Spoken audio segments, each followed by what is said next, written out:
ИПда қарыз бар ма жоқ па көру үшін отчет тапсырғаннан кейін міндетті түрде осы сайтқа кіріп налогтарыңызды тексеріп алыңыздар, яғни пеня налогтарыңыз шығып тұруы мүмкін. Ол үшін поисковикке Google болсын, кез келген браузерға жазасыздар, портал kgd.gov.kz деп жазасыздар, және де кіресіздер.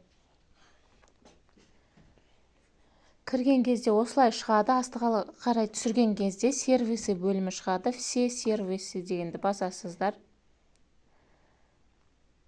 Және астына түсіреміз. Сведения об отсутствии наличия налоговой задолженности. Үшінші тұрғанды басамыз. Осы жерге ин номерларыңызды жазасыздар, яғни робот дегенге птичка қойып, искать деп басасыздар. Міне осылай жазған кезде, міне налогтарыңыз бойынша ешқандай қарыз жоқ, 0,0 деп тұрады. Сол кезде міне осылай көріп ала аласыздар. Егер де қарыздарыңыз бар болса, 0 дегеннің орнына суммалар тұрады, подробнее деп басып, қандай қарыз екенін көре аласыздар.